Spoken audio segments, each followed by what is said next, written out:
HEALTHCAREONOMICS, changing healthcare by changing the way you think about healthcare.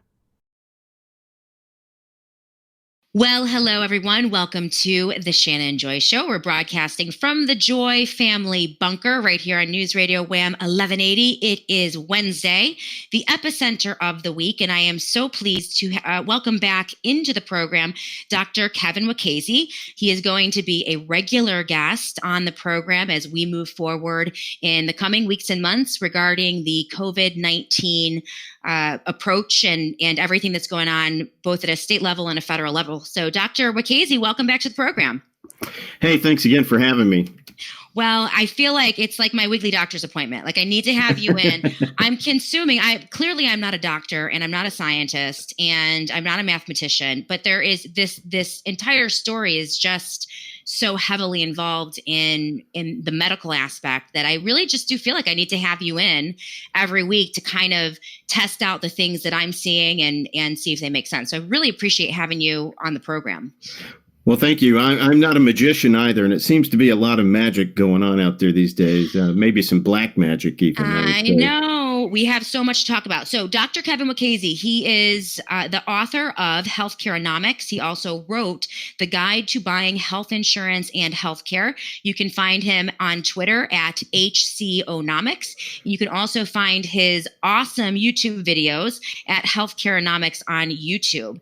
And so if you ever want to access any of his information and you've forgotten, just shoot me an email at theshannonjoyshow@gmail.com and I'll give you guys all of the contact info. So let's get started, Dr. Wacasey. I want to begin the program with the Birx bombshell. All right. Twitter erupted last night when Dr. Birx actually admitted what all of us have been saying for quite some time. Can you explain what happened in that press conference? Well, so I have a series of videos I'm putting out called There's Lies, Damn Lies, and Statistics.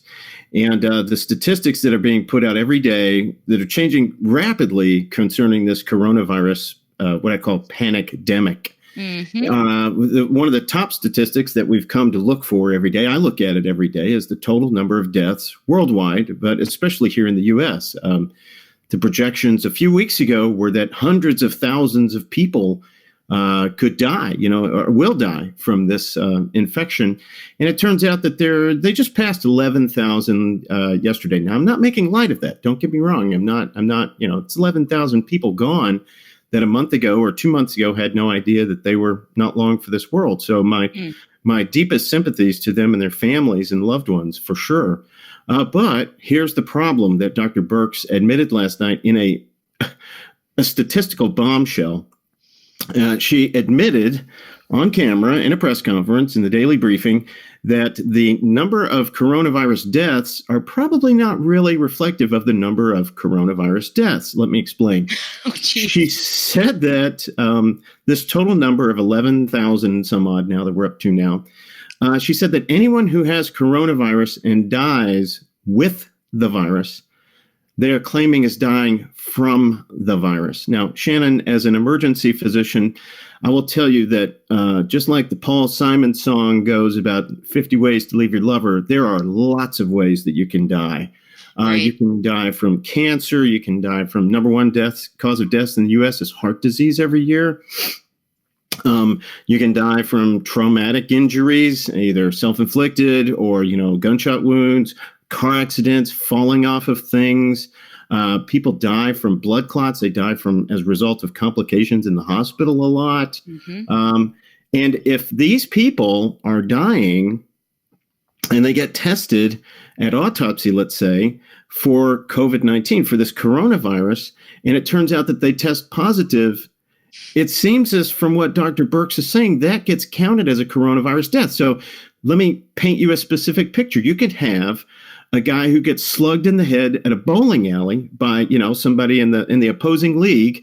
In a brawl fight. In a brawl with a 16-pounder, gets knocked in the head, dies, gets tested for coronavirus, and they list that as a coronavirus death. Now, in my book, that statistic just got moved into the damned lies category. Absolutely. And, it's interesting that you mentioned heart disease. Daniel Horowitz just wrote this up in Conservative Review yesterday. Or no, this actually came out today. Dr. Birx admits to overcounting COVID-19 deaths as heart attacks mysteriously plummet simultaneously. Do you know anything about that? Yeah, there was the question became, I think all this arose out of the questioning the statistics of people who are dying from pneumonia. In other words, pneumonia is something that is associated with a myriad of potential diseases. In fact, most people who die from influenza, which let's not forget, folks, influenza is out there, and it's a huge cause of death. It kills tens of thousands of Americans every year. It's killed way more Americans this year than coronavirus has to date. So influenza is a cause of death, but very few people die from influenza. They mostly die from pneumonia that's brought on by influenza, by that virus. Mm-hmm. And so when they die, they get listed as dying from pneumonia or influenza or whatever. So there was a sudden downturn in the number of deaths attributable to pneumonia. We're coming out of the winter season. This is typically the bad time of year for respiratory illnesses. And sure enough, these statistics, or lies, as you want to say, are showing that there's a precipitous drop in deaths from pneumonia. So that started being questioned, and lo and behold, these are probably being shifted into the COVID-19 category. I'm not saying definitely, because we don't know what they're up to. We don't know what magic they're playing with up there. But clearly, we're not being told the truth, the whole truth, and nothing but.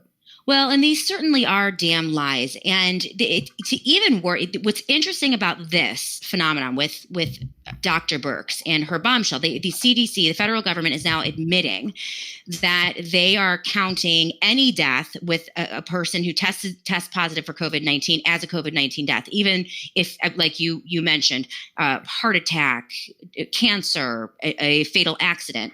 Skydivers. Skydivers. What's even more, it's interesting. I think the even bigger bombshell, Dr. Wacasey, is what I've been screaming now for 2 weeks. And that is the fact that it is not even clear that New York City, or any city for that matter across the country, is even testing for COVID-19. In that same press conference, Dr. Birx said, well, I can assure you that in New York City, they are testing for COVID-19. But I have documents here, first and foremost from the CDC and their guidelines. This is in terms of coding, Kevin. This is from the National Vital Statistics System. And these are the guidelines from the CDC in terms of coding a death.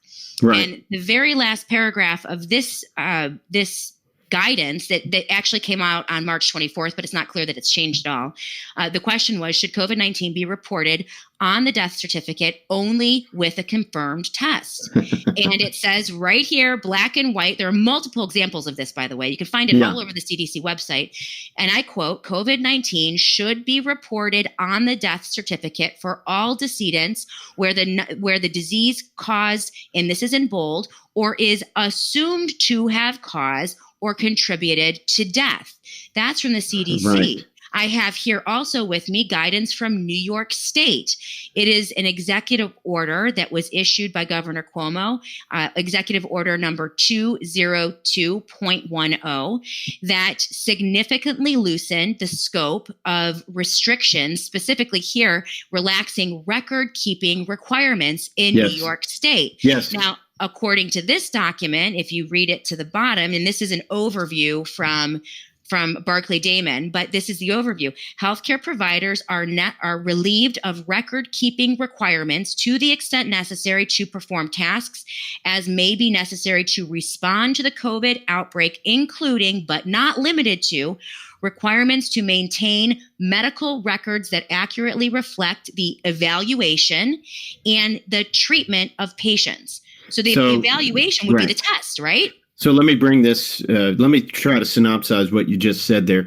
Basically, physicians and nurses are being told by the government they don't have to document stuff. They don't have to record what they think is going on. Those requirements have been significantly relaxed.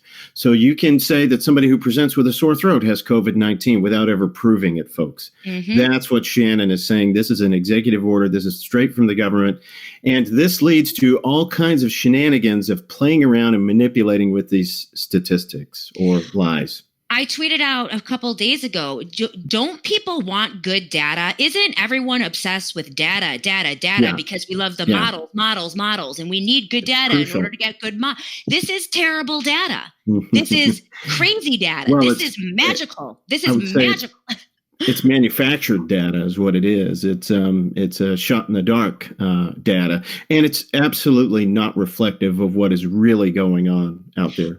Which is really difficult right now because the population at large is absolutely terrified. People are losing their jobs. They're stuck in their homes. You're layering stress upon stress upon stress in families who are trying to struggle through this. And everyone just desperately wants good information. And quite frankly, people are terrified of COVID-19. Here in New York State, Kevin, I am seeing people, if I go to Wegmans or Target, 80% of the people there have masks on. Regular, healthy people who are going about their daily lives. Like, people think that and it's because of these numbers that they see coming out every day, but there's no evidence. The morgue stories are driving me crazy.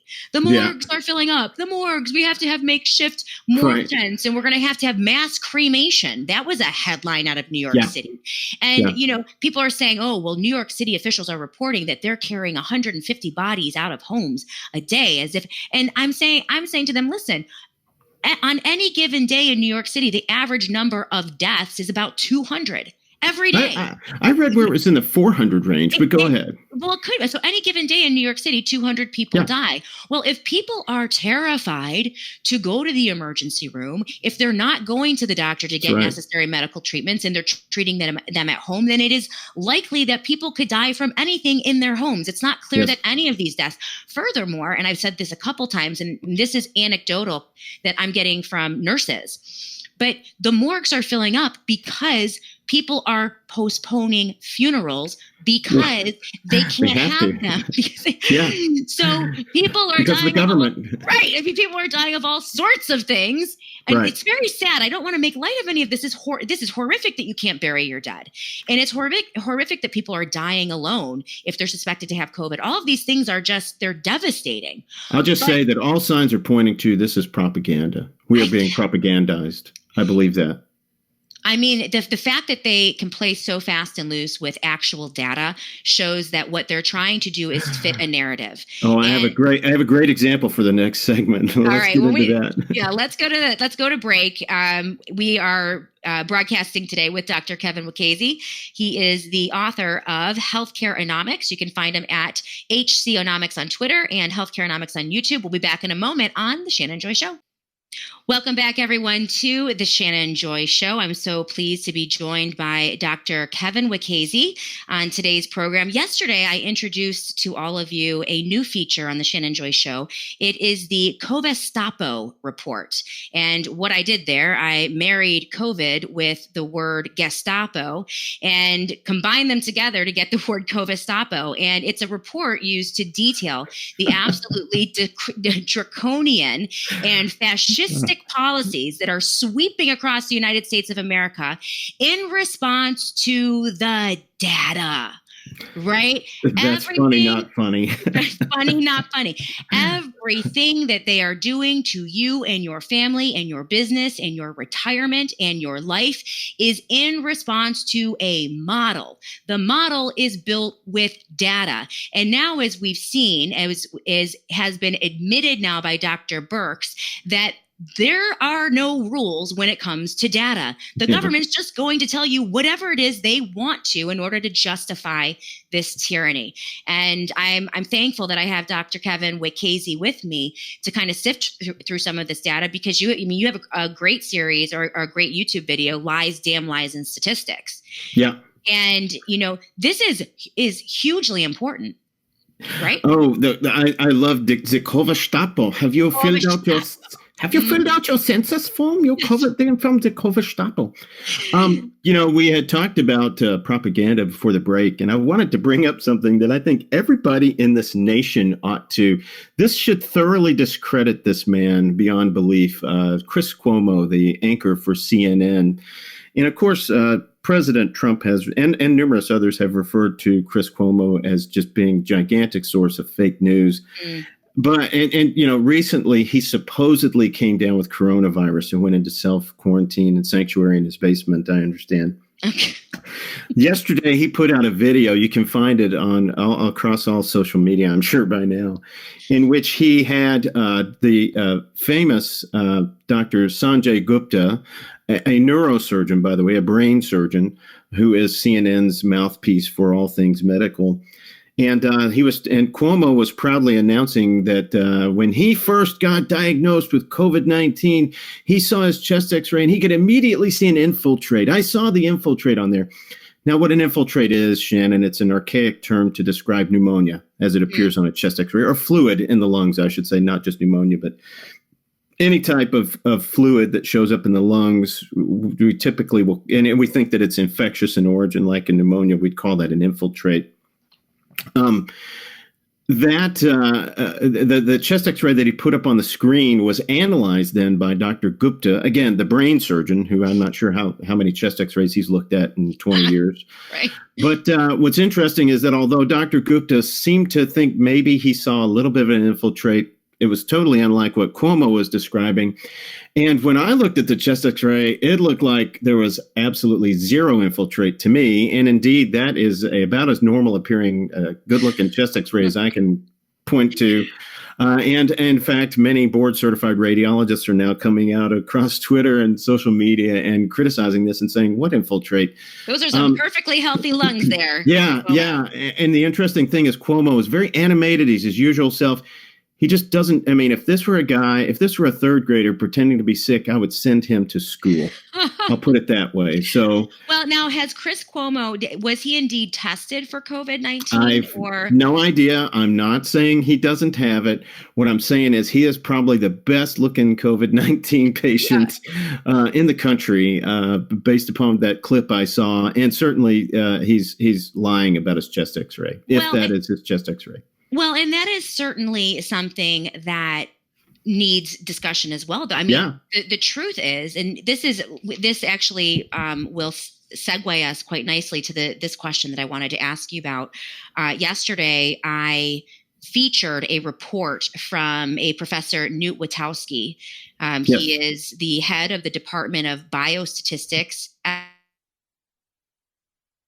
Epidemiology, and Research Design at Rockefeller University. He's been there for 20 years. Sure.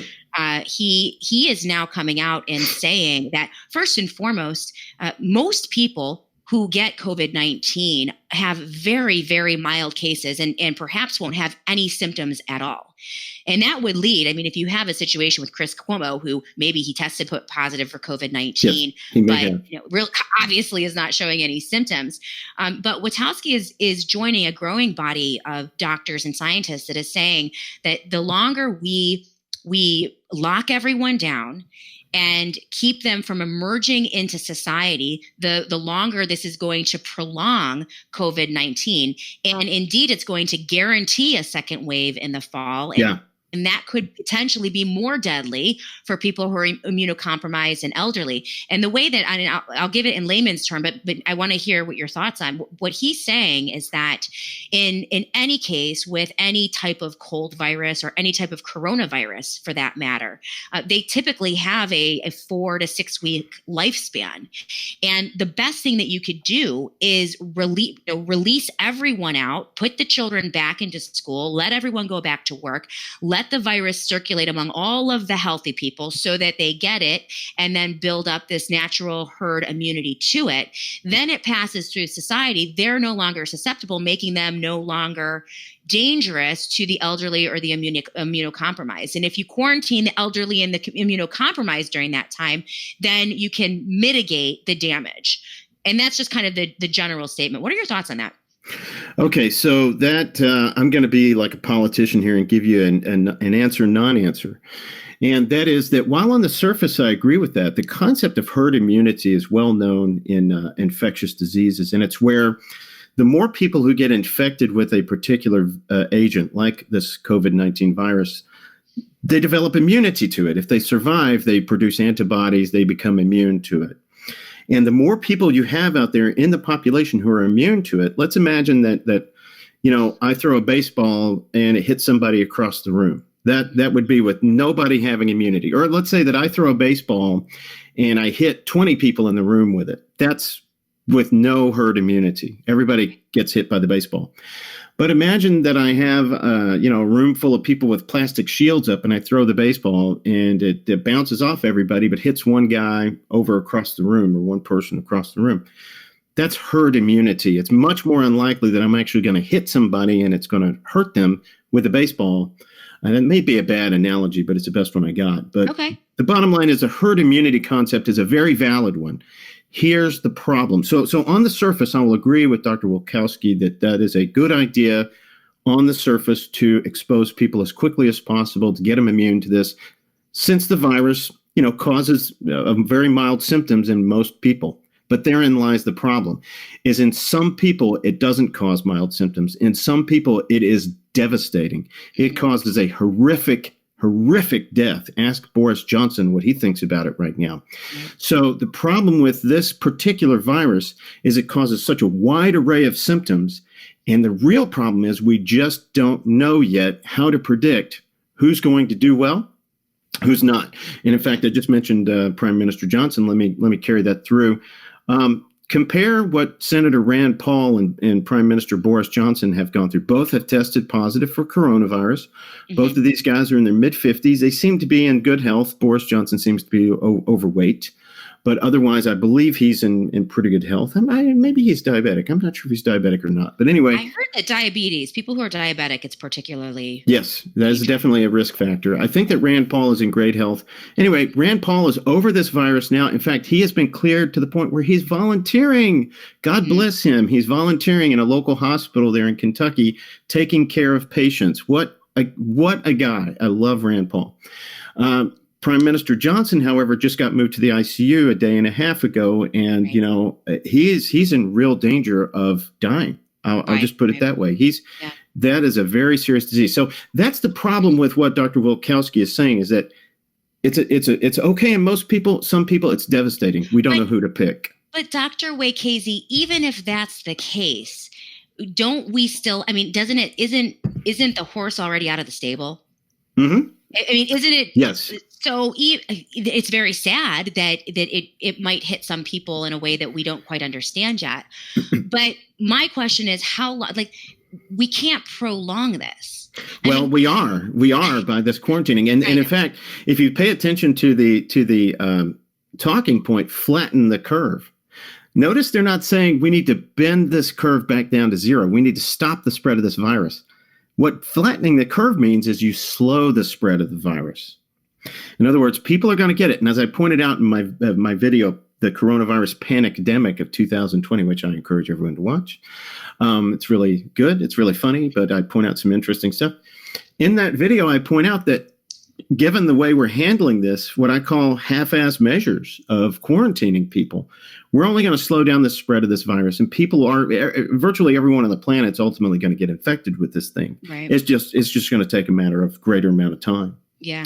Maybe it's time to the November election. Well, and that's the thing. That's what really killed me, because you know what? They're gonna use as much time as they need to destroy everything else in society. It's really frustrating. Okay, we're talking to Dr. Kevin Wacasey. He is the author of HEALTHCAREONOMICS, also the guide to buying health insurance and healthcare. You can find him at HealthCareOnomics on Twitter, and he's at HealthCareOnomics or HCOnomics on Twitter, and HealthCareOnomics on YouTube as well. We'll be back in a moment on the Shannon Joy Show. Welcome back, everyone, to the Shannon Joy Show. It is Wednesdays with Dr. Wacasey. He is the author of The Guide to Buying Health Insurance and Healthcare, also the author of HealthCareOnomics. You can find him on Twitter. His handle is at HCOnomics, and we are talking about balancing government response to a response to COVID-19. And the goal here is to avoid destroying the host, right, Dr. Wacasey? That's right.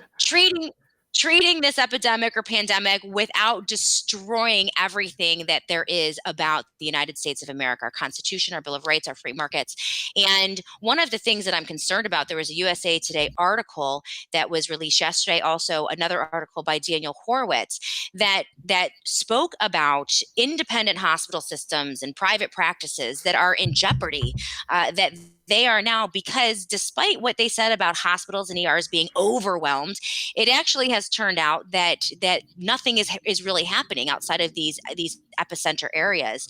And this is resulting in volume being down in most medical centers and practices. And this is leading to the laying off and the furloughing of nurses and doctors.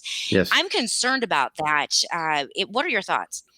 Well, let me say that I'm not going to address the hospital systems that are affected, like the rural hospital systems. They're in a very tight bind, and to be honest, I'm quite concerned about that. But as far as physicians go, let's dive into that a little bit. And this is perhaps a topic for a whole nother show at some point in the future, because it's very interesting to me. All states across the United States, all 50 states, have laws that ban the corporate practice of medicine, and that is where a physician works for another entity, a company, like, let's say, a hospital or a healthcare system. Even health insurance companies employ physicians. Now, and the government certainly employs a number of physicians. I will say this. My philosophy is, in an ideal world, if we lived in a perfect world, physicians wouldn't be employed. And let me explain why. That's not arrogance speaking. It is the fact that as a physician, I take an oath to where I hold my primary duty to my patients. Now, if I'm employed, Shannon, I also have a legal and an ethical duty to my employer. And again, as we can get into in depth in another episode, I'm living proof of what happens when the loyalty, the duty to the patient conflicts with the duty to the employer. As soon as you choose a patient over your employer, you get fired. Now, that being said, in relation to what's going on right now, is I'm an optimist. I try to look on the bright side of every situation. And this country, the world, is going to be different once we emerge on the other side of this, what I call panic-epidemic about coronavirus. And one of the things that I see as potentially being good is a lot of physicians in the U.S. are employed by hospital chains now. They're employed, and they're kept under tight wraps because the hospitals bottle up the patients through networks and referral systems and insurance contracts. It's very technical. And again, we should do a whole show about this. But the physicians that work for ABC Medical Clinic, if you really ask them when you go in there the next time after all this stuff is over, you say, hey, who do these doctors work for? You might be surprised to find out that the doctors at ABC Clinic actually work for XYZ Hospital down the road. And that is not a good thing in and of itself, in my opinion. So my hope is that what's going on is a lot of these physicians, the American Academy of Family Practice put out a notice that they're estimating that 40% of physicians in family practice could go out of business in the next few weeks if this doesn't change, if things don't get back to normal, because they're not seeing patients, et cetera. Well, as you know, following me on Twitter, et cetera, I am a big advocate of what's called direct primary, or I like to call it direct patient care. In fact, I'm an emergency physician, but I have a small practice where I practice direct patient care. And this is where I'm a physician for several patients in the local area. I'm on call for them 24/7. They pay me an annual fee to be their physician. They also pay me for anything I need to do for them. But there's no insurance involved. There's no government involved. There's no third parties involved. It is just strictly me and the patient. And I would hope that all the physicians that are going to be negatively impacted by these physician offices that are closing, I would hope that those docs, once they emerge out of that, once they get out of that, I would hope that they look to the idea of DPC, because I think now is a perfect time for patients who are being absolutely steamrolled by all this stuff that's going on too. Wow. They're suffering too. Don't forget. In fact, one of my patients is a 70-year-old landscaper. This guy is a man's man. He works harder than anybody I know personally.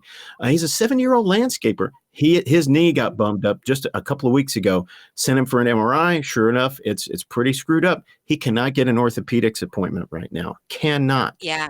Now, folks like that are going to be very frustrated, and hopefully they will seek out physicians, and physicians will seek out them to form these direct patient care relationships after all this is over. That would be an absolutely amazing unintended consequence of all of this. And those are the type of things that I'm praying for. Me too. I wanted to ask you specifically about people, and you actually helped me segue once again into my next question. We're hearing a lot about all of these practices shutting down everything. So they're not seeing patients. People aren't going to the dentist. They're doing no elective surgeries. Everything that is not deemed absolutely essential, necessary is not happening. Right. And I'm very concerned about people who could potentially be suffering right now. A lot of times people think of elective surgery and they think of a facelift, but Right. there are a lot of elective surgeries that people desperately need. That's right. Yeah, go ahead. I wrote in my first book, The Guide to Buying Health Insurance and Healthcare, that most surgeries, probably around 75 to 80% of surgeries, are elective. Even gallbladder surgeries, even not appendicitis, but orthopedic surgeries. Most of those are elective. Now, does that mean that you can wait weeks and months? No, but it doesn't mean that they have to be rushed. When we say elective, what we mean is somebody comes into the emergency department with a hot appendix and needs to be taken out right away before it bursts. That's an emergency procedure. Somebody comes in with a heart attack and they need to be taken up to the cath lab and have the clot taken out. That's an emergency procedure. Somebody comes in with a bum knee, or a broken arm. I'll splint it, send them to orthopedics for follow-up. They need to get that taken care of, but on an elective basis, not an emergent basis. Yeah. And so, I'm concerned. Have you been hearing anything about people who are indeed suffering right now that just cannot get seen? Yeah, absolutely. I mean, it's not like, let's just, there's a hashtag, film your hospital or something like that on Twitter that's going around. And all these people are showing the empty parking lots, the empty emergency department waiting rooms, and the hospitals where I work in the rural setting. Yeah, our volume is way down. They are putting up Covastapo, all types of screening stations to get patients before they get back to see us. Look, it's not like all that stuff has gone away. So here's the question I have, and I'm going to put this in one of my upcoming videos. Either this is adversely affecting the healthcare that's out there, or before this happened, we were performing a lot of healthcare that didn't need to be done. And my vote is for the former. I think this is absolutely impeding a lot of healthcare that's waiting out there that's now been put on pause that shouldn't have been.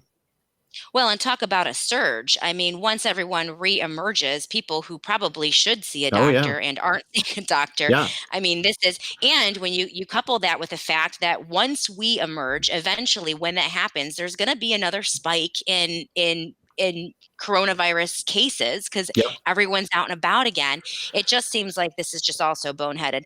Let's go to break real quick. Dr. Wacasey, when we come back, I want to ask you about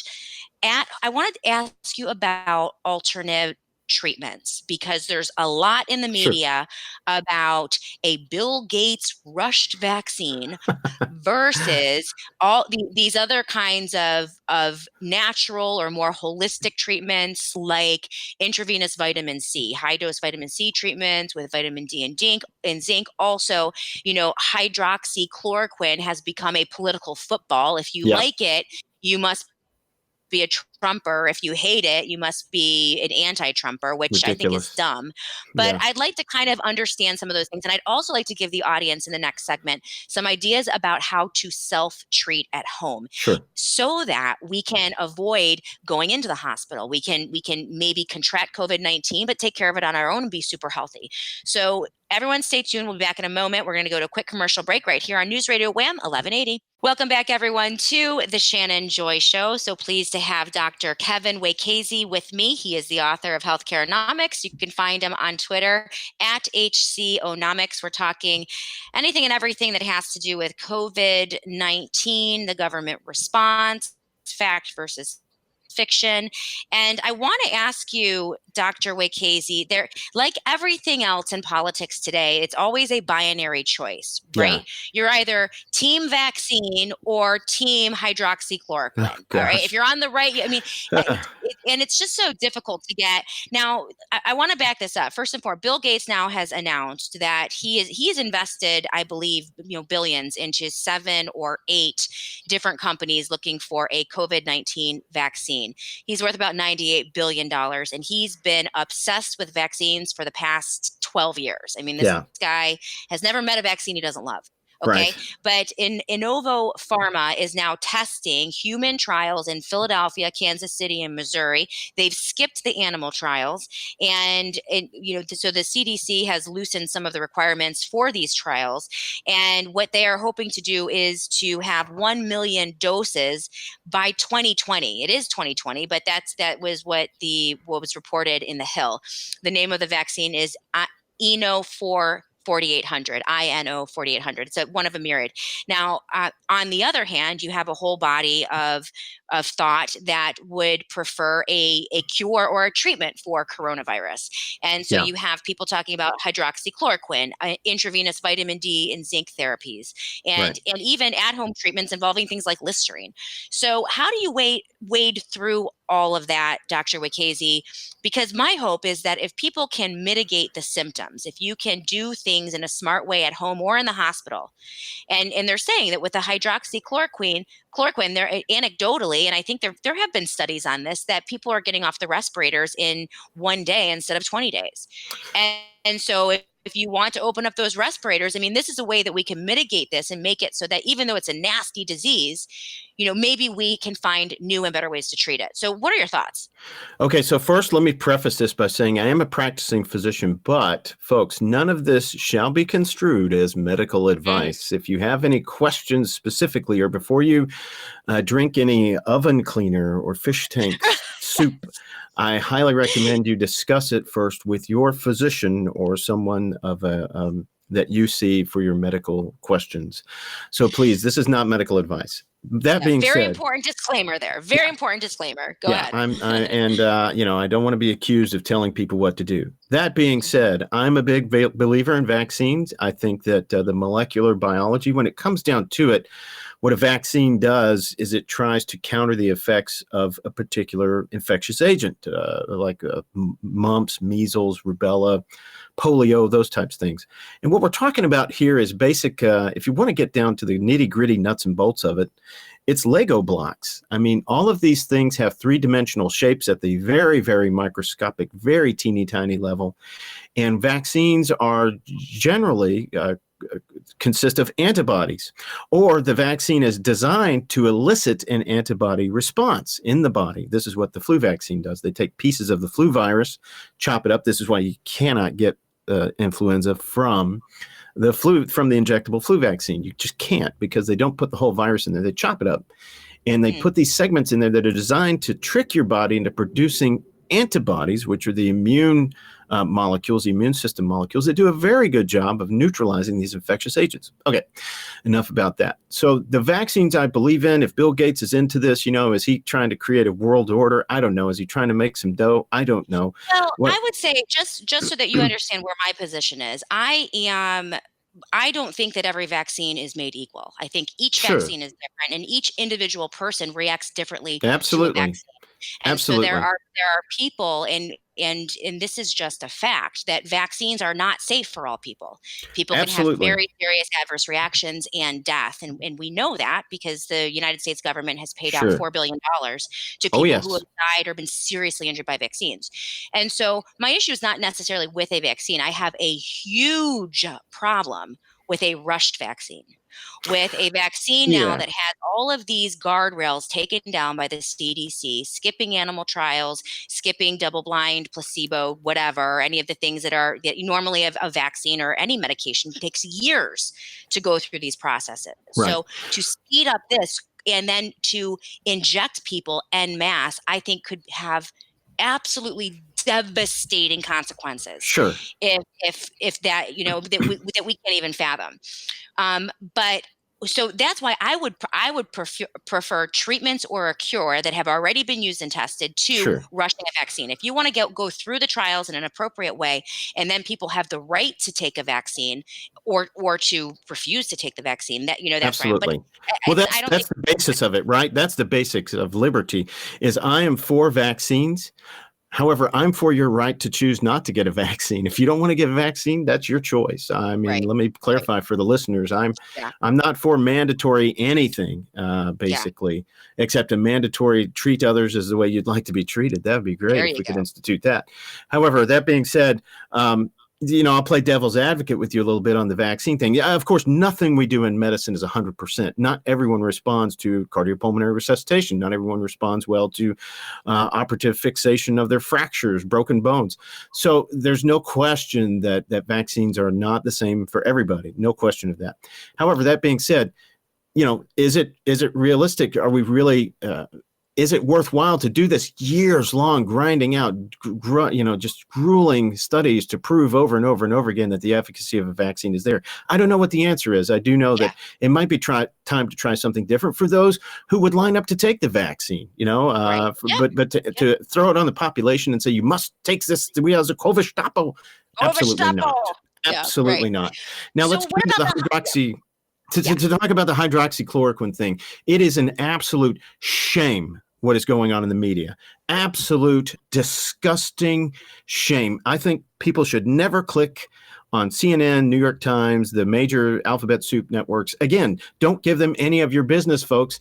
They are lying through their teeth. They are. And let me tell you why I feel this way. Hydroxychloroquine is an absolutely safe, proven, cheap, readily available drug that we've had for decades. And we know that it modulates the immune response. It's used widely in cases of severe autoimmune disease. My father took it when he had rheumatoid arthritis before he died, never had a problem. Its safety record is unparalleled. Its safety record is better than most imported cars. So the bottom line is that this is a drug that, there's some evidence going all the way back to 2003. I read a paper from 2003 that said, hey, by the way, we found that this drug has some antiviral properties. It reduces the effect of various viruses, including the coronavirus family. And so I'm all for trying this. If I came down with COVID-19, I'd be saying, hey, where's my hydroxychloroquine? You got any? I want the double dose. Yeah, there you go. And so I think this is, and while the studies are going on, and they've fast-tracked this to prove whether or not this is actually working, I kind of doubt this miracle cure about, hey, he's on a respirator one day and the next day he's fine. He's off the respirator and he's going home tomorrow. I don't know about that. What I do know is that if this drug helps people, we should be trying it. Yeah. Well, I think the problem there is that Big Pharma doesn't have a buck to make off of it, because I believe you can't patent Absolutely. it and you can't gouge people. And so they all hate it. And we know that every media outlet and every politician, by the way, is bought off by these massive pharmaceutical companies. So you may be onto something there. I think that could have something to do with it. What about the intravenous vitamin C treatments, the high dose vitamin C? I'm doubtful. I'm skeptical. I think that, vitamin C is a water-soluble vitamin. And so that means that you can pretty much, I don't know that there's really such a thing as overdosing on vitamin C. That being said, I'm not advocating for going out and rubbing it into your belly or what have you. But it's one of these things where vitamins have specific roles within the body. And as Americans, we already have such great nutrition in this country that we have an obesity epidemic. And in fact, I like to say that Americans have the most expensive urine on the planet because of all the vitamins that we ingest. And the bottom line is that it's probably not going to protect you or save you from anything, but it does help keep your body in tip-top shape for, producing things that are probably good for you, like immune system stuff. Found in some of I'll send you some of the stuff about the intravenous, the Sure. short-term high doctor, and that's why I have you on, so that you can help me sift through these things. I do know this. I mean, at least at my house, I have vitamin C, vitamin D, and zinc that I don't take every day. But if any of the kids or myself, if we even have a little tickle, like even a little cough, Sure. I'll do a day or two of that high dose. It knocks it out every time. I don't think there's anything wrong with trying that. Absolutely. I wouldn't spend a whole lot of money, but no, yeah, and it's super cheap too. What is the thing about the Listerine? What is it that tell me about Listerine? I believe that, and this is my personal anecdotal stuff, not scientifically proven whatsoever, but I believe that if you catch something and it's tickling the back of your throat, gargling with an antiseptic, a disinfectant like Listerine, or I prefer the chloroseptic throat spray that has phenol in it, that kills things. It kills bacteria and viruses, and you gargle with that stuff a few times a day. It works for me many, many times. More times than not. Right. If you guys want, there is some kind of study on it. I swear Okay. I found it. And so Let's if you find want it to for go to next time. go to the Shannon Joy Show at gmail.com, the Shannon Joy Show at gmail.com, and I'll find it for you. Great. We're running out of time. Dr. Wacasey, thank you so much for everything. Tell people how they can find you, and we'll go from there. Okay, I'm on Twitter, HCOnomics. I have a blog, healthcareonomics.com. I have a YouTube channel, Healthcareonomics, and my books are available on Amazon, iTunes, and Nook. Excellent, excellent. And we will see you next week on Wednesday. It's you. Wednesdays with Dr. Wacasey on the Shannon Joy Show for the foreseeable future. Look forward to it. All right. Thank you all for listening. Make sure you stay right here. And Michael Savage is up next on News Radio WHAM 1180. Now you can easily compare health insurance plans and pick the one that makes the most financial sense with the Dr. W's Equation app, available for Android and iPhone. And for more information on how you can save on health insurance and healthcare, check out my books, available now on Amazon, iTunes, and Nook. To help spread this message, please click the like button on this video. You can also subscribe to the HealthCareOnomics YouTube channel and visit healthcareonomics.com.